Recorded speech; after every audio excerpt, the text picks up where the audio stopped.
یہاں پہ بار بار مانگنے کا یہ مطلب نہیں ہے، یہاں پہ بار بار مانگنے کا مطلب یہ ہے کہ ہمیں اس ہدایت پہ استقامت دے، یا اللہ یہ جو آپ نے ہمیں ہدایت دی اس پہ استقامت دے، ثابت قدم ہمیں اس ہدایت پہ رکھ، اس ہدایت کو ہم سے نہ چھیننا اور اس ہدایت سے ہمیں محروم نہ کرنا۔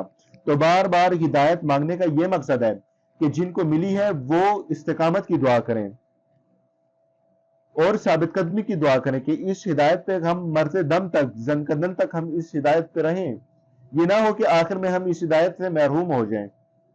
تو بار بار ہدایت مانگنے کا یہ مقصد ہے کہ کیوں ہم بار بار ہدایت مانگتے ہیں، اہدنا الصراط المستقیم، اہدنا الصراط المستقیم۔ تو بار بار اس ہدایت کو مانگنی چاہیے، یہ ایک خاص ہدایت ہے جو تیسرے نمبر کی ہے۔ قرآن پاک میں جو مومنوں اور کافروں کے لیے بلکہ تمام مخلوقات کے لیے جو ہدایت کا ذکر آئے وہ ایک عام ہدایت کے بارے میں آئے، جو ہم نے ابھی پہلے درجے میں پڑھ لی کہ جو عام ہدایت ہر ایک کو ملتی ہے، کافر، مومن، غیر جاندار چیز کو، جاندار چیزوں کو، ہر ایک کو ملتی ہے۔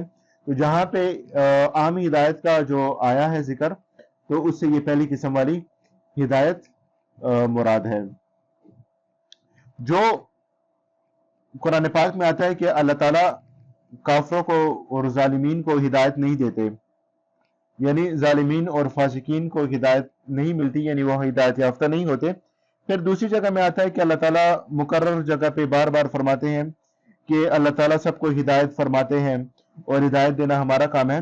تو وہاں سے ہدایت کی پہلا درجہ مراد ہے، عام ہدایت مراد ہے جو ہم نے ابھی پڑھی کہ جو ہر ایک کو ملتی ہے۔ تو جو پہلی قسم کی ہدایت ہے وہ ہر ایک چیز کو مل جاتی ہے اللہ تعالیٰ کی طرف سے، یعنی کہ اس نے کائنات میں اس دنیا میں کس طریقے سے رہنی ہے۔ لیکن ہدایت کا جو تیسرا درجہ ہے، جو خاص الخاص ہدایت ہے، وہ ظالمین اور فاسقین کو نہیں ملتی۔ اور جو ہدایت کے 3 درجات ہیں، اس میں جو پہلا درجہ اور جو تیسرا درجہ ہے وہ بلاواسطہ حق تعالی شانہ کی طرف سے ملتا ہے، اور وہ حق تعالی شانہ کا ہی فعل ہے، اللہ کی طرف سے ملتا ہے۔ جو پہلے قسم میں تمام مخلوقات کو جو ہدایت ملی ہے تو اس میں کسی چیز کا واسطہ نہیں ہے، وہ بغیر واسطے کی ملتی ہے ہر ایک چیز کو۔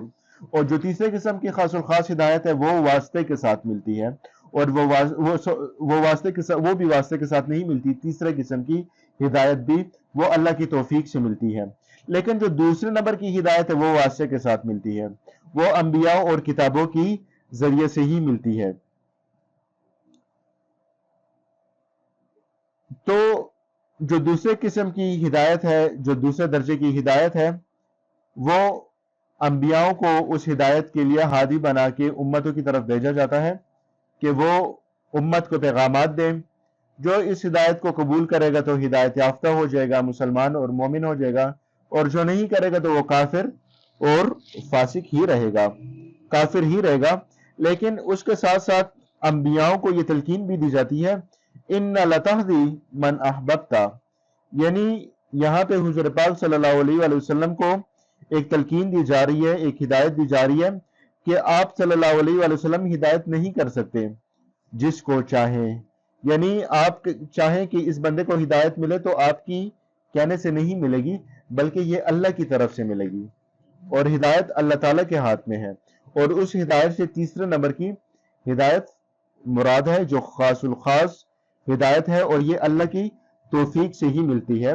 تو کتنی جامع اور معنی دعا ہے، اہدنا الصراط المستقیم، وہ اللہ تعالیٰ نے جامع اور معنی دعا انسان کو سکھلا دی ہے کہ انسان کا کوئی فرد اس سے بے نیاز نہیں، یعنی دین اور دنیا دونوں میں ہمیں صراط المستقیم کی ضرورت ہوتی ہے، بغیر فلاح اور کامیابی صراط المستقیم کے بغیر نہیں ہے۔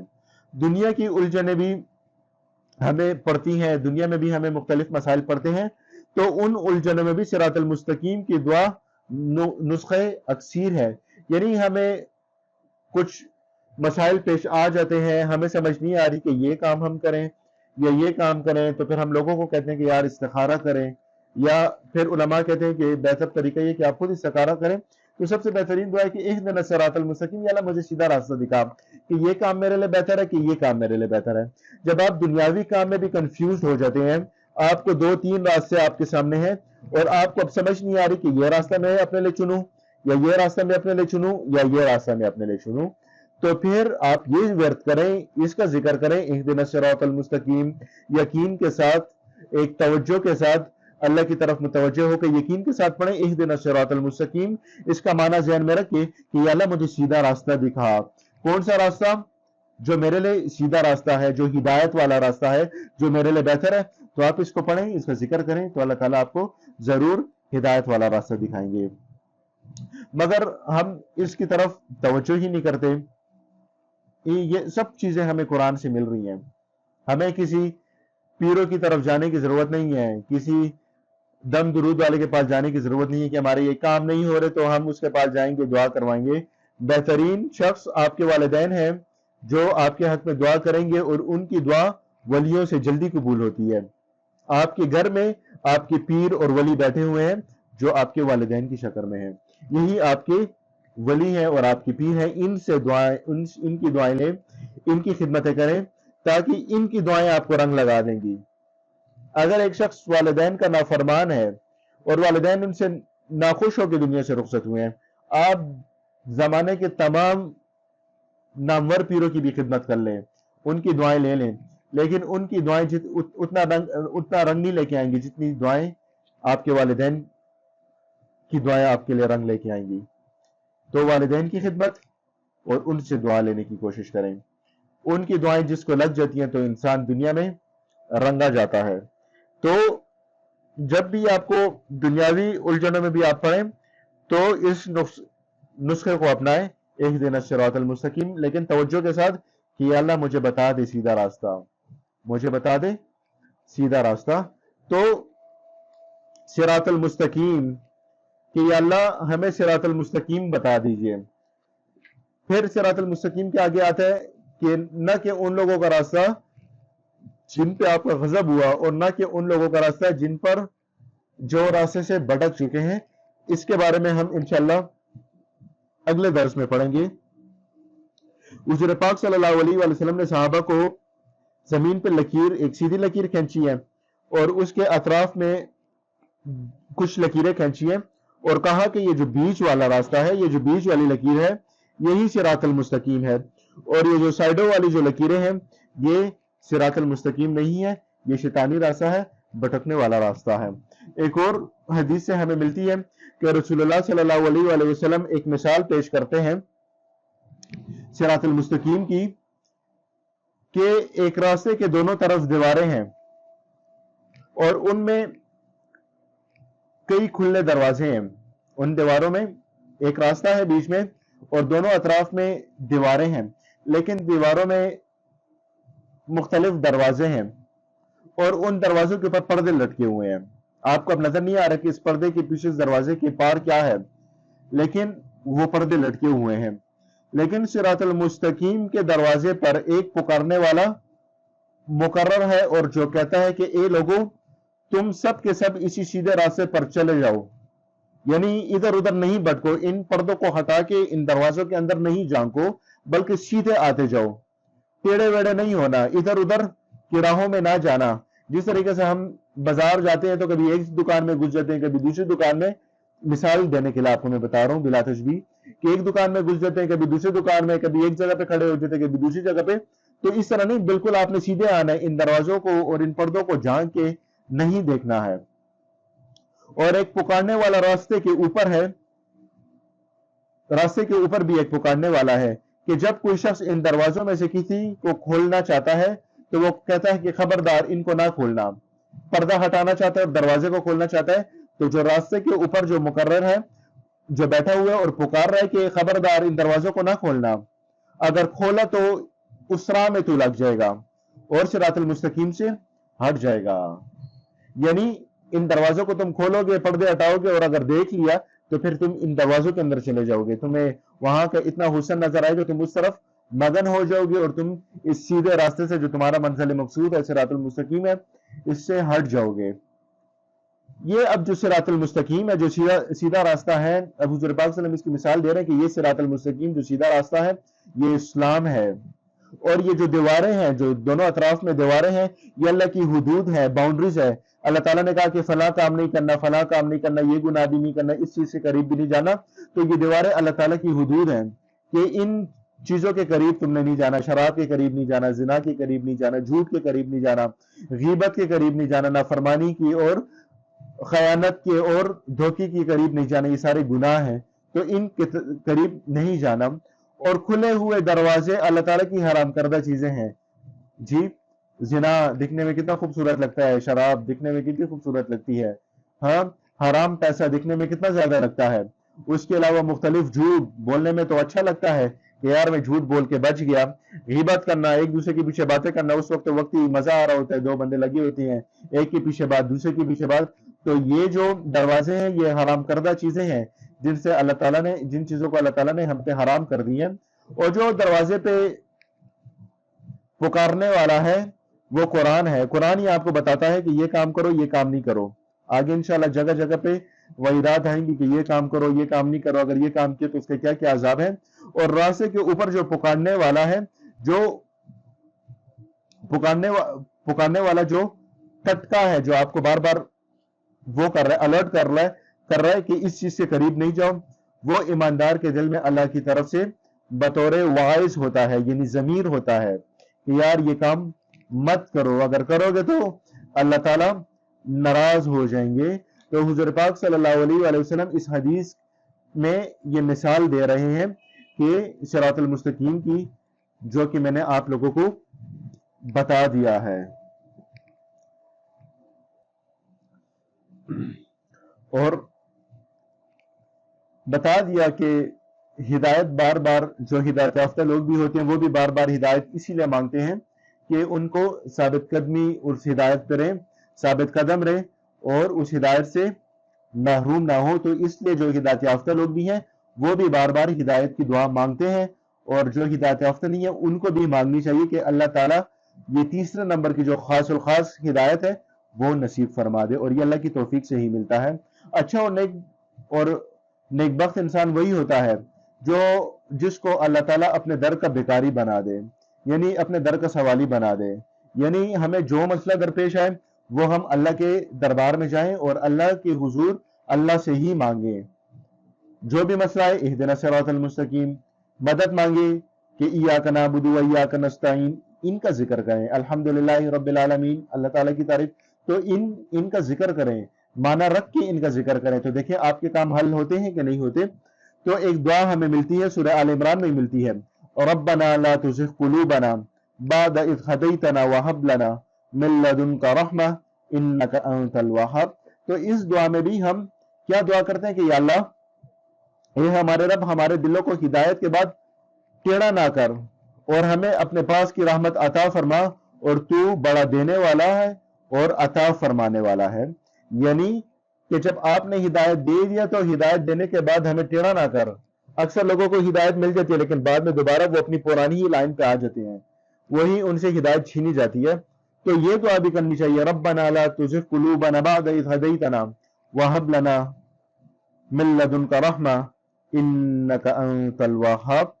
تو یہ ثابت قدمی کی دعا ہے کہ اللہ تعالی ہمیں ہدایت کے بعد ہدایت پہ ثابت قدم بھی رکھیں۔ تو انشاءاللہ اس کے بعد آگے جو آخری جو 2 آیاتیں ہیں اس کا درس اگلے ہم لیکچر میں کریں گے، اگلے درس میں ہم ان 2 آیاتوں کو پڑھیں گے، اور اللہ تعالیٰ مجھے بھی اور اللہ تعالیٰ آپ کو بھی ہدایت دے، ہدایت کی توفیق دے، اور اللہ تعالیٰ ہمیں ان لوگوں کے اور ان نیک لوگوں کے راستے پہ چلائے جن کو اللہ تعالیٰ نے کامل ہدایت بخشی ہے۔ تو دعا ہے کہ اللہ تعالیٰ مجھے بھی اور آپ کو بھی ہدایت دے، اور ہدایت کے بعد ہمیں صحیح عمل کرنے کی توفیق عطا فرمائے۔ وآخر دعوانا ان الحمد للہ رب العالمین۔